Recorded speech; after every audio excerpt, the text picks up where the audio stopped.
following is a live broadcast of a Lone Star community radio program, recorded and broadcasted live on irlonestar.com, Conroe's FM 104.5, 106.1, and facebook.com/irlonestar.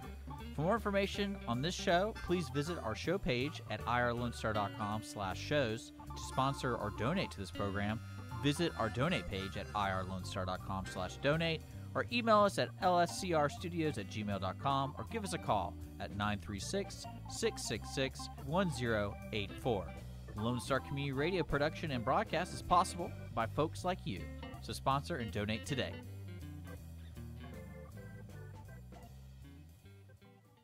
Hi, I'm Kenna Danielle, and you are listening to Lone Star Community Radio on 104.5 KCZWLP Conroe and 106.1 KZCCLP Conroe, and worldwide on irlonestar.com.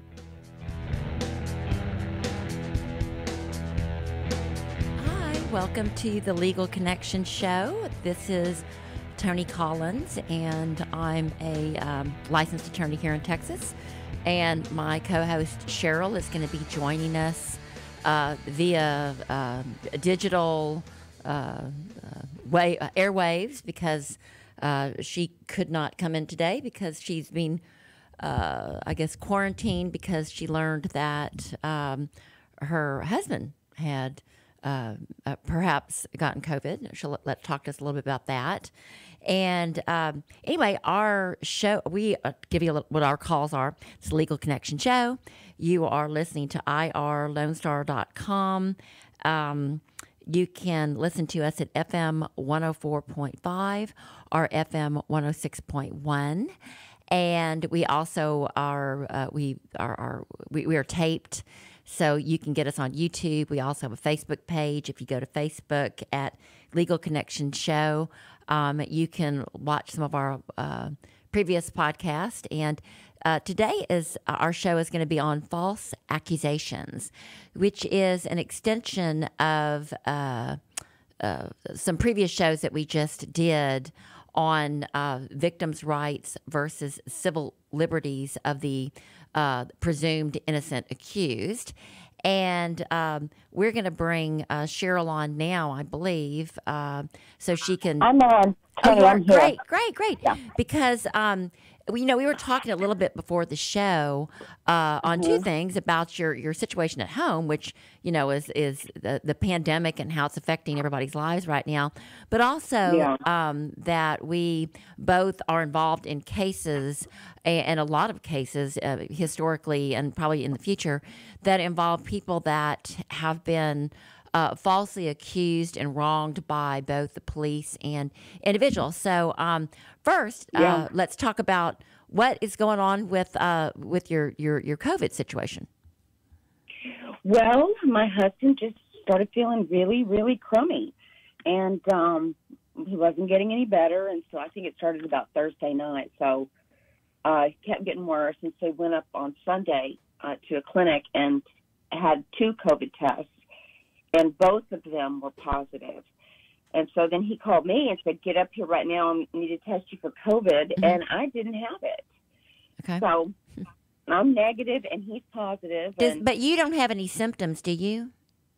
Well, I don't know. Not like he did. My nose is kind of stopped up a little bit. But, Tony, it's really sad because one of my husband's best friends, died this morning from COVID. He died this morning? Really? Yeah, he died. The guy I was telling you about. Yeah. Oh my gosh! And he was only 51. I think he was 52, and a picture of health. All he did was work out, Wow. And he was on a ventilator for 2.5 weeks, and then he had a heart attack because of that, and then he died this morning. Wow. I was just reading the paper about this doctor, because both of our husbands are doctors, so of course, that's what we kind of gear toward, that, same, they're first responders, and so there may be some exposure.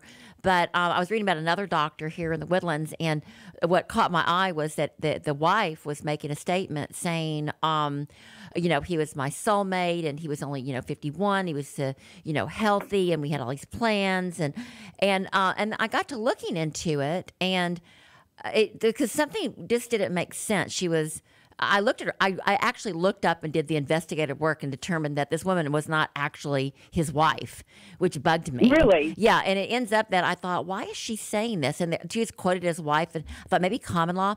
They had just bought.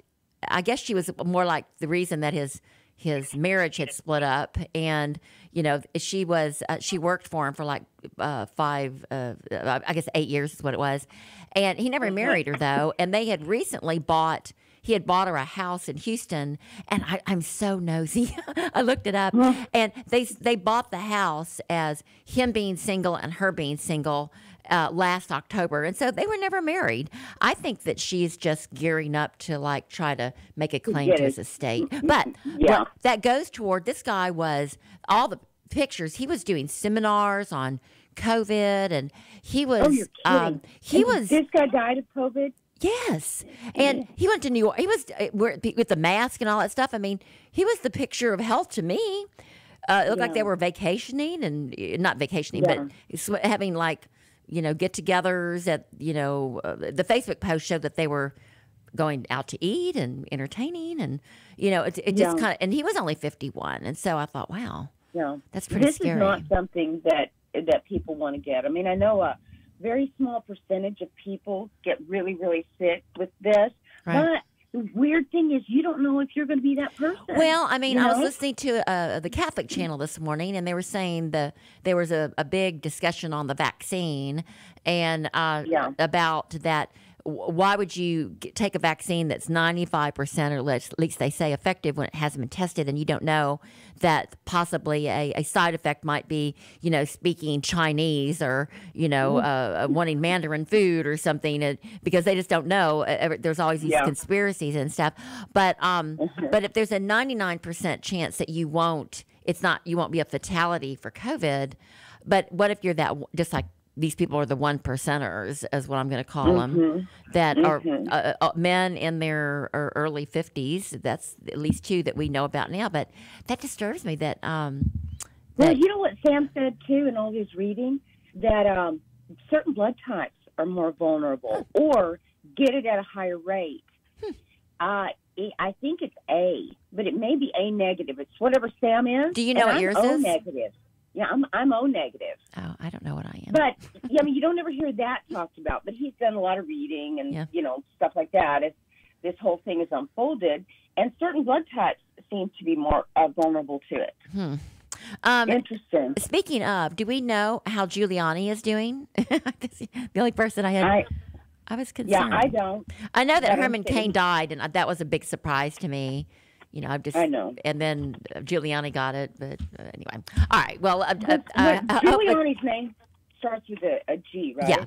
Yeah. But Sam is he's not in the hospital or anything, right? No, he's just staying in a hotel. Okay. Well, and why is he staying in a hotel? Because he doesn't want to give it to the family? Yeah, he doesn't want to give it to us.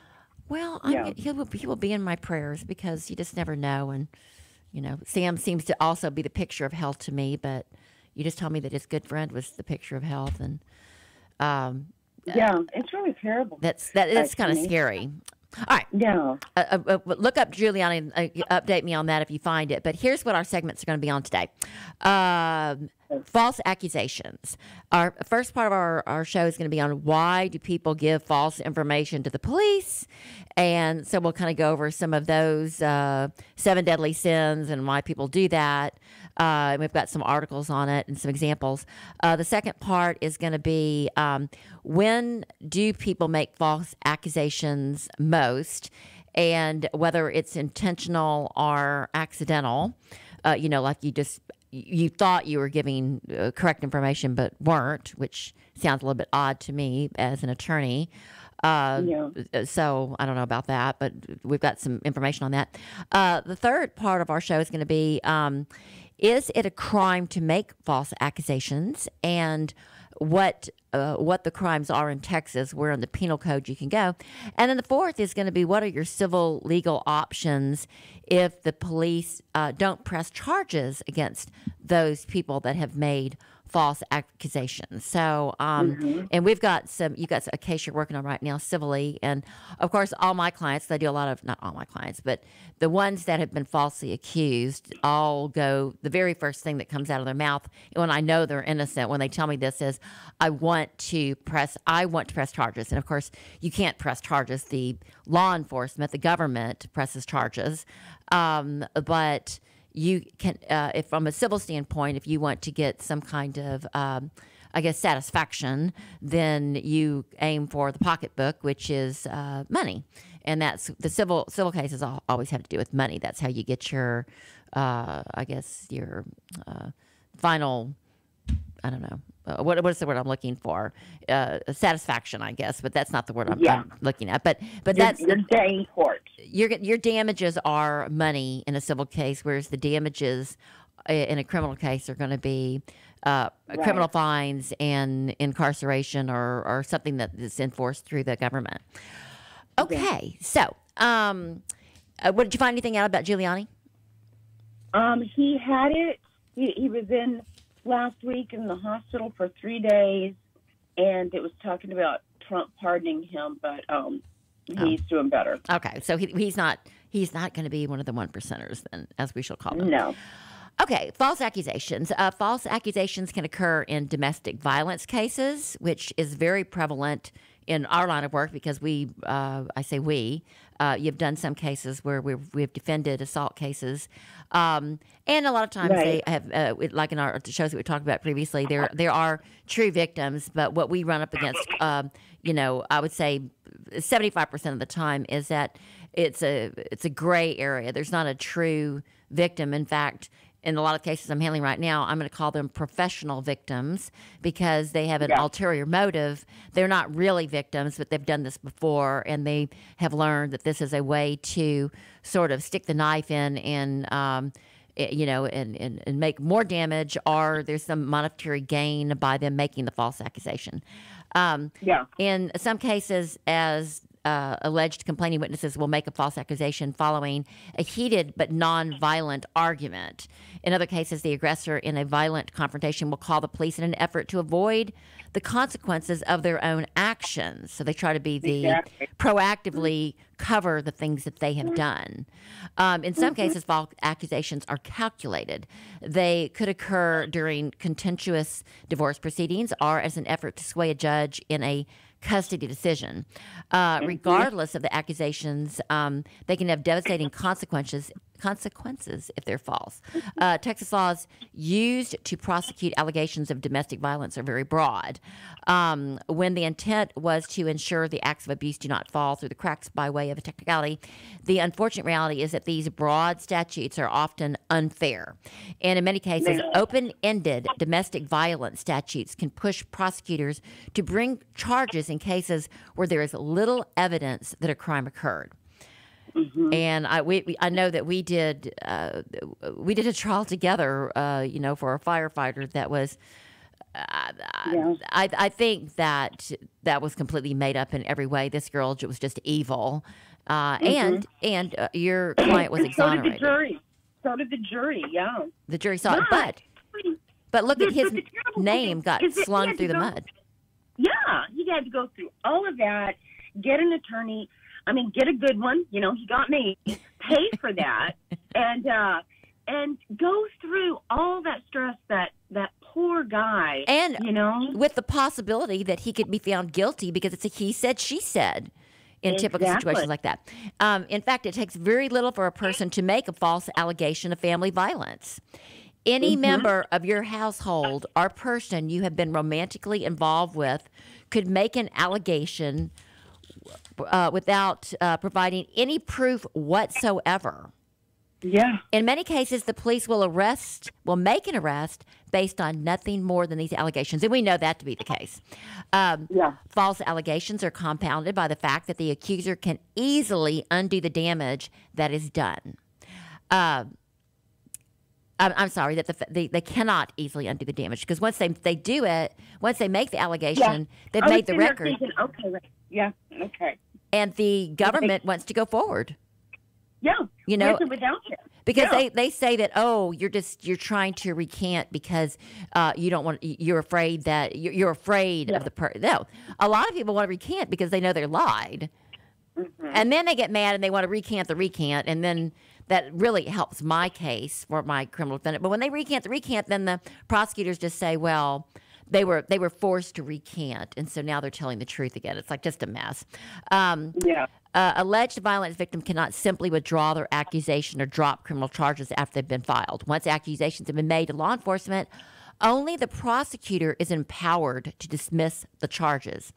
And I'm going to add to that, not just the prosecutor, but you can take it to a grand jury if the prosecutor won't dismiss the charges, and the grand jury has the option. But the caveat is the grand jury is only given the information that the prosecutor provides them. So if the prosecutor decides that they don't want to show the exculpatory evidence, like in the case that I'm working on right now, we have video evidence of the lie, literal hotel surveillance and cell phone records that show that false allegations were made against my client. Yet the prosecutor said, I didn't have to show them anything, and I didn't show them the video. And so I filed a motion to see the transcript to get this case dismissed by the judge on a motion for the exculpatory judgment, exculpatory evidence not being provided.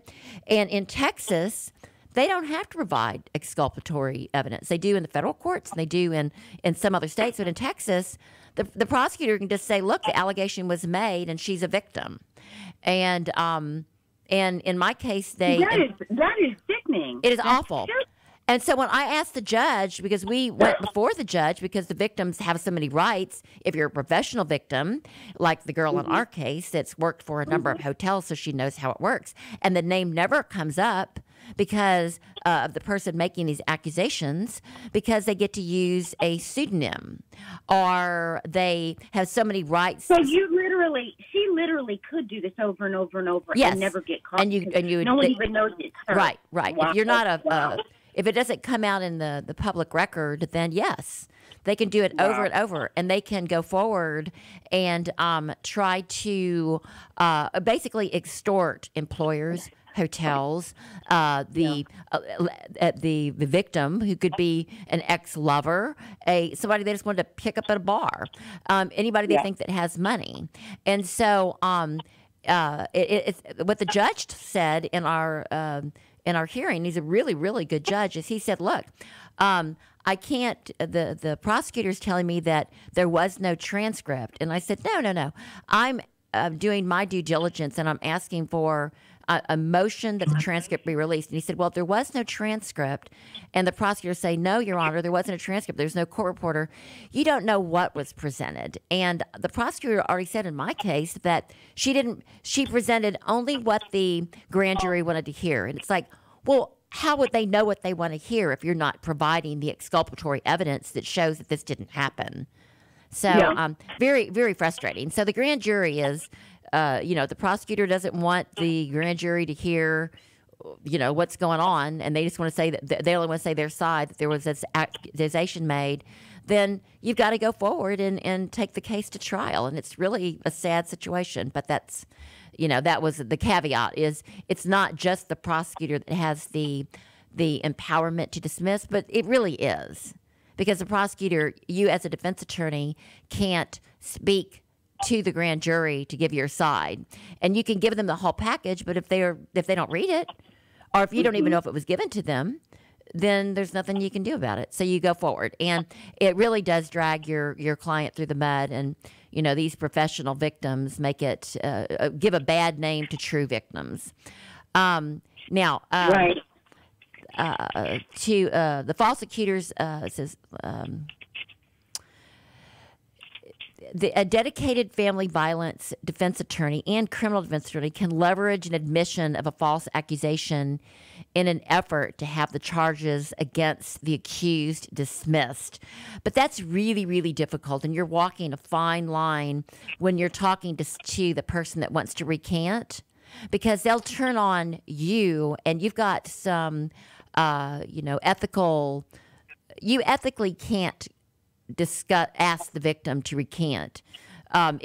Because they'll go to the state bar, or they'll go to the prosecutor saying, my arm was twisted, I was extorted to recant, it really did happen, and then it comes back on you. And so normally I don't even go try to talk to the victim unless they've approached me and I'm recording it, and I let them know in advance I'm recording it to protect myself.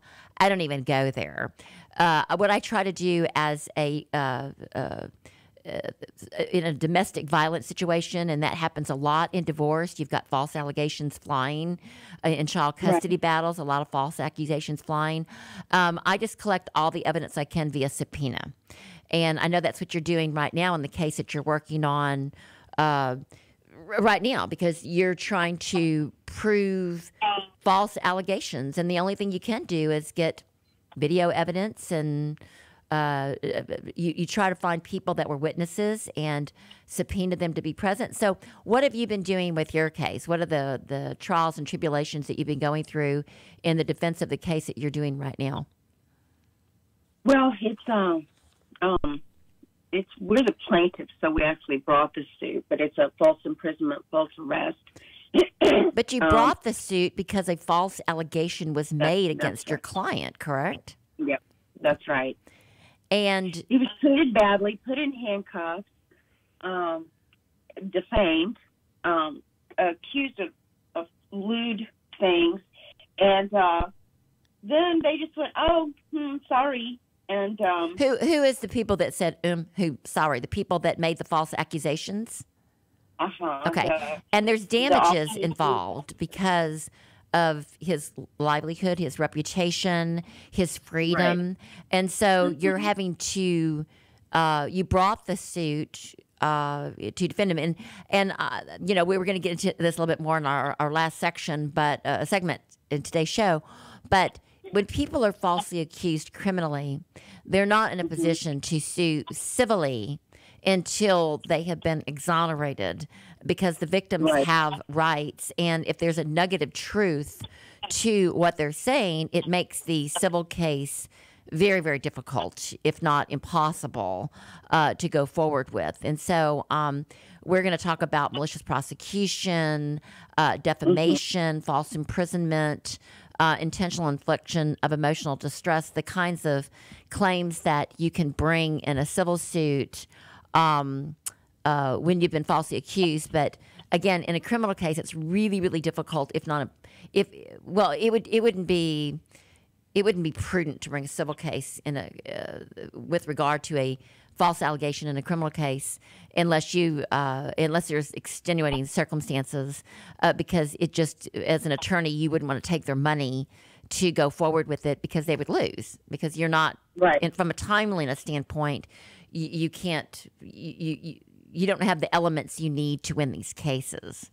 Okay, so false accusations as a defense. There are a few options for defending against false accusations in a domestic violence case. Developing a defense in a case involving a false accusation will center around the investigative work by your attorney, which is what we were just talking about. And that stems from very quickly getting all the evidence you can when a false accusation is made.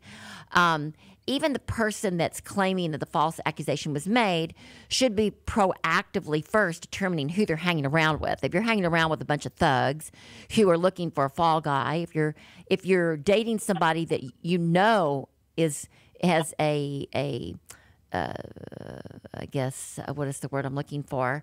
Propensity for lying and making false allegations against you, and you're too dumb to know that you need to leave this person if it's a lover, or to discipline this person if it's your kid, or to protect yourself if you're a teacher and it's a student.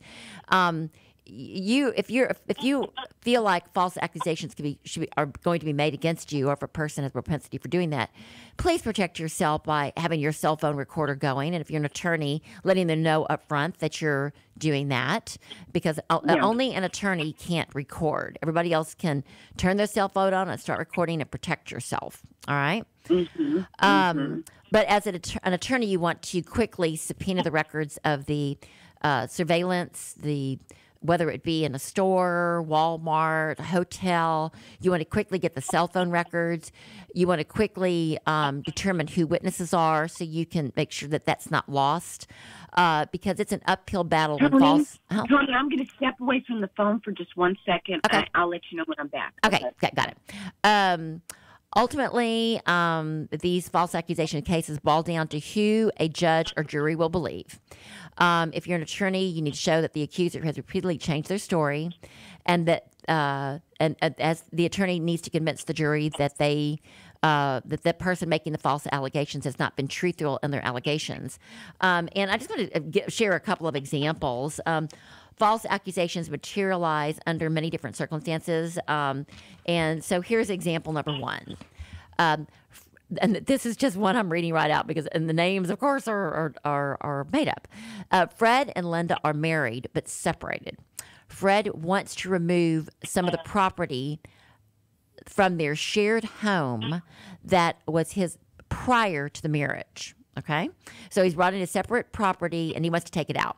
Angered by Fred's intention to remove his property, Linda strikes Fred.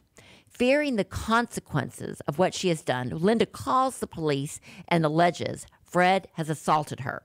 That's the first example of false allegation, and I see it all the time. Here's another example. Consider the same example above. Fred is concerned that Linda will end up with most of the couple's marital assets in their pending divorce. In an effort to discredit her and obtain leverage during the proceedings, Fred burns himself purposely with a hot pan. He then calls the police to allege that Linda has caused the injury. Given the evidence of an injury and Fred's accusation, the police arrest Linda. Seen this happen before. It's very, very hard when it's he said, she said, and it could be that Fred has a better credentials because he's the moneymaker, has more friends in high places. And Linda could go down for that because there's a he said, she said, and Linda may be having some emotional problems because Fred is cheating on her, and that's what caused the divorce. Okay, here's another example. Suzanne and Jake have been dating for a month, but Jake wants to break it off. Suzanne is angry with him over the breakup and convinces him to come over to her home to try and reconcile. When he refuses to resume the relationship, she calls the police and alleges that she was attacked. Jake is arrested, and Suzanne quickly recants her story because she wants to be with Jake. Despite her change of heart, the prosecutor pursues a case against Jake relentlessly and regardlessly. Facing down a false allegation of family violence is never easy. The consequences of a conviction are severe. And that's why we're talking about it on the show today, because people make false allegations, and a lot of times they don't recant. And a lot of times they do it with malicious motives.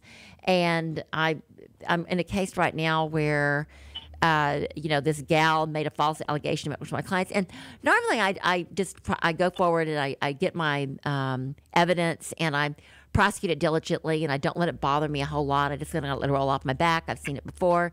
You choose who you are, talking with at a bar. You choose, a lot of times your actions will result in the injury that you're feeling or you're experiencing because you've made a bad choice and you've done just enough to give them the seed that they need to make these false allegations.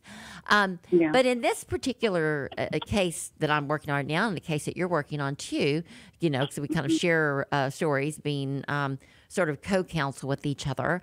So it's completely confidential between the two of us, but we need to bounce these ideas off of each other to decide, whether this is, our defenses and our legal strategy is the most succinct.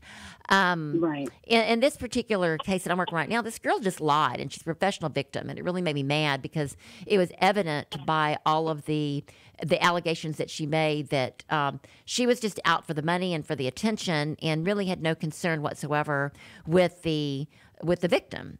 And the victim was somebody that she didn't even know, and it just made me mad because it hurt women that are true victims. And she's just she's just a pretty little liar. And I say a pretty little liar. She's old enough to know better. And it just, irked me. And so it got me thinking about what I needed to do to help this guy. And, I've got guys that have gone to jail for things they didn't do, and they took the pleas because they thought the risk was too high of me getting a longer sentence, and I couldn't do it.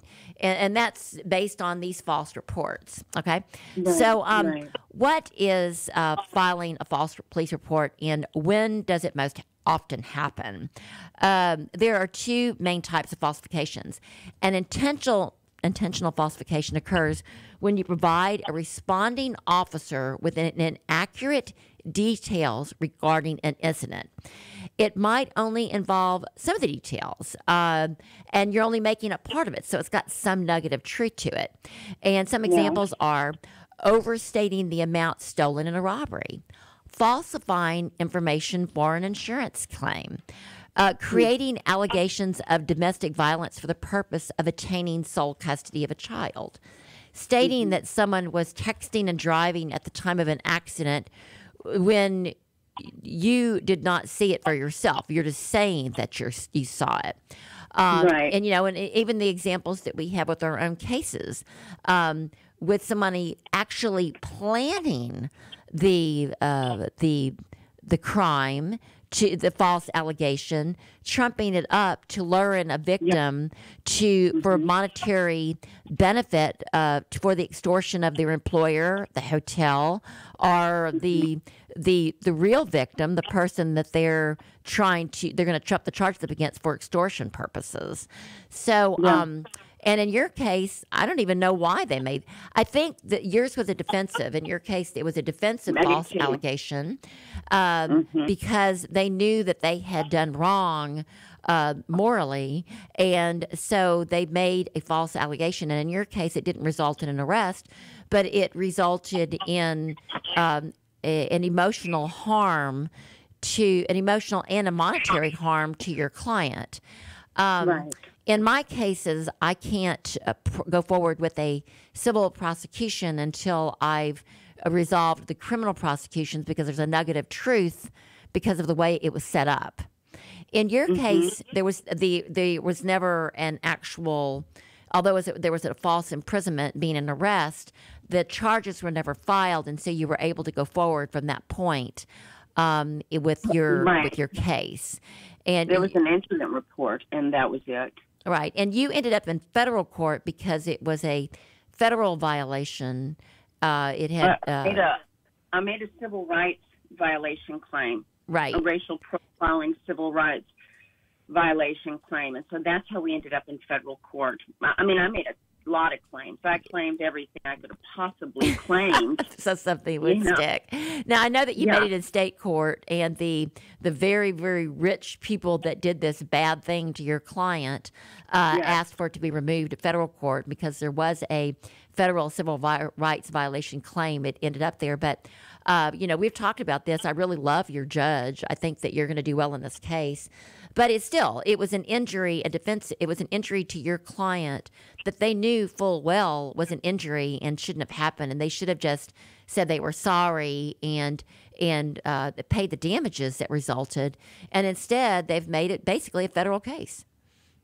Exactly. Yeah.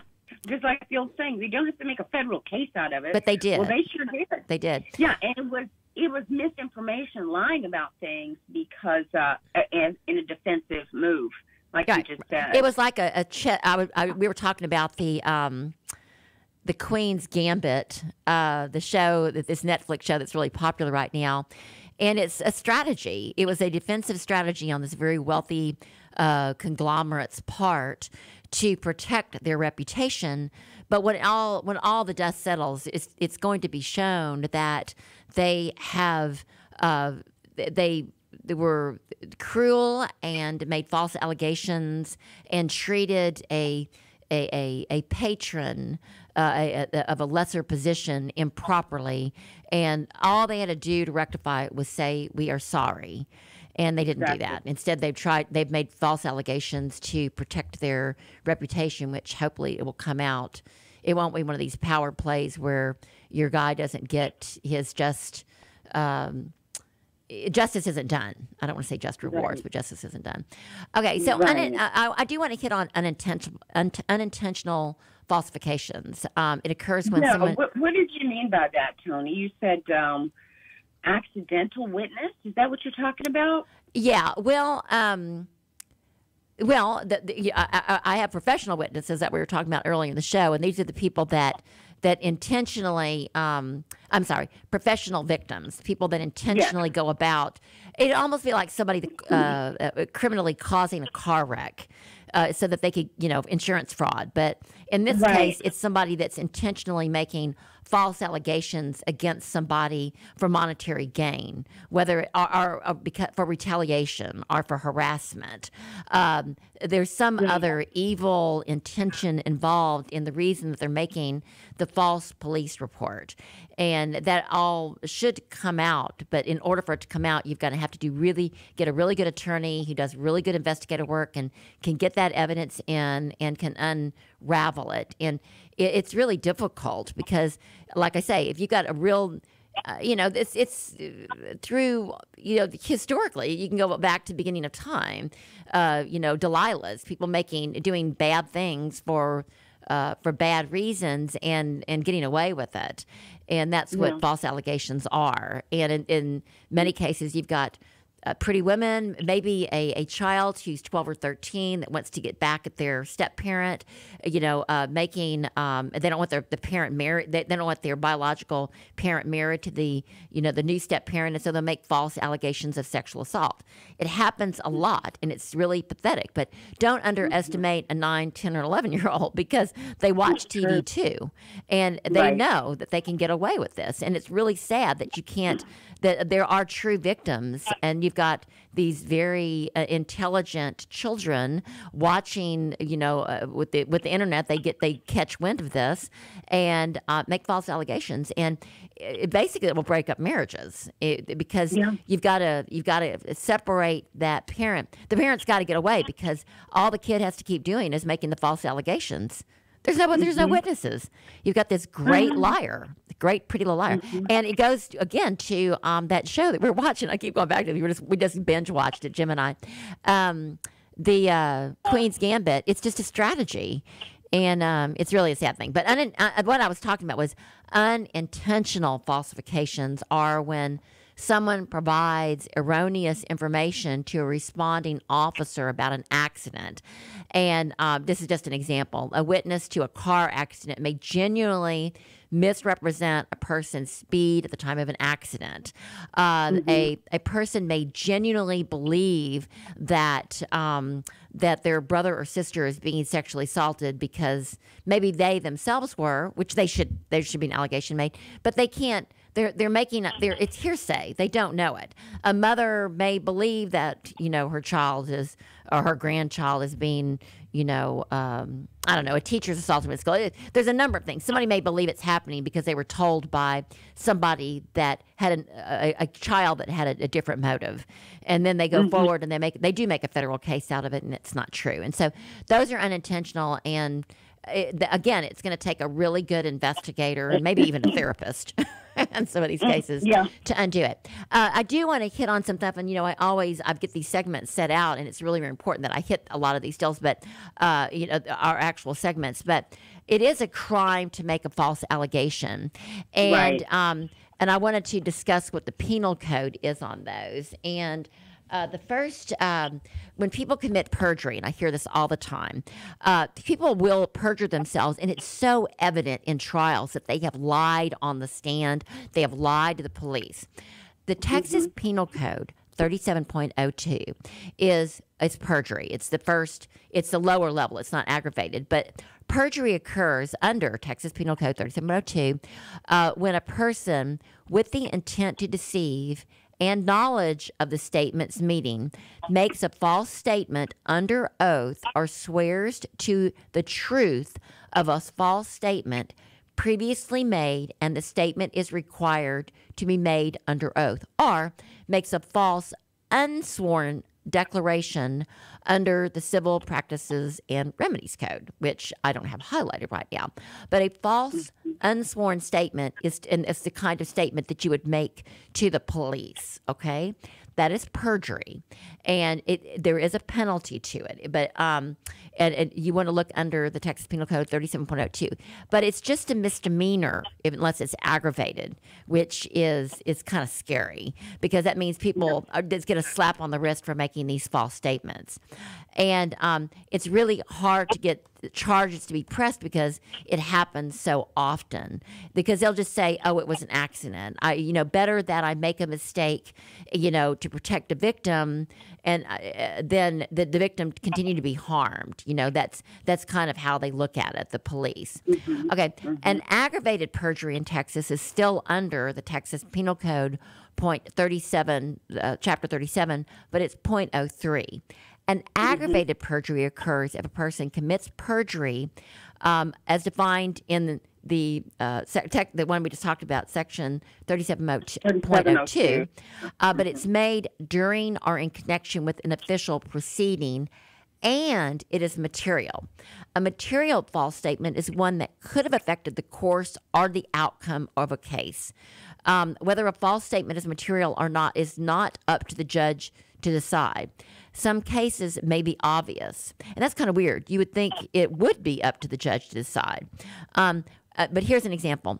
If a witness lies about their age in a murder trial, that would not be material, as it would have no bearing on the outcome of the trial. If a witness lies about the whereabouts of the defendant during the time of the murder, that could be considered material. Of course it's material. So can you go to jail if you commit perjury? Well, the Texas judicial system takes allegations of perjury seriously, although they don't ever, I see very seldom them pressing charges personally. Jail time and fines are possibly for individuals who violate the Texas perjury law. Perjury is a Class A misdemeanor, which is punishable up to a year in county jail and a $4,000 fine. Aggravated perjury is a third-degree felony, and it's punishable up to 10 years in prison with a $10,000 fine.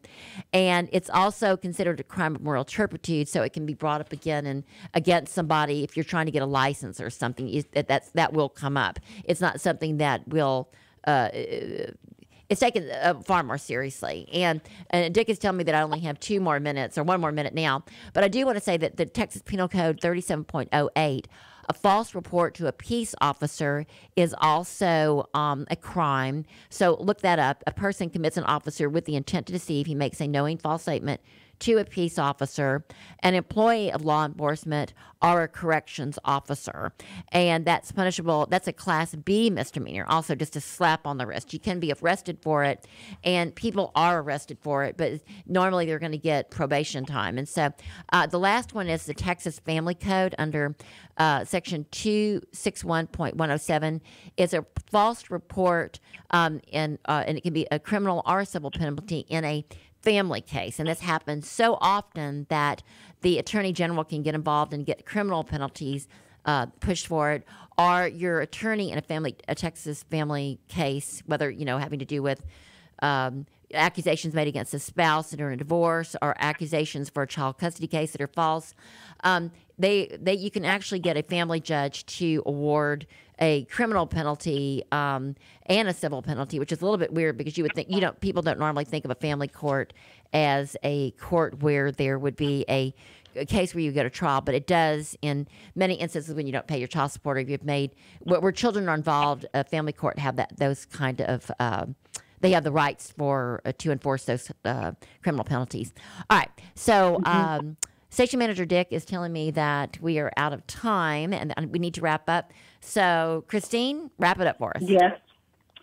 Okay, guys, thank you for listening. We've been talking about false accusations and malicious criminal prosecution and perjury. And we want to remind you, we hope you have a great holiday season. And we want to remind you to always serve God by serving others. Have a great week, guys. Bye.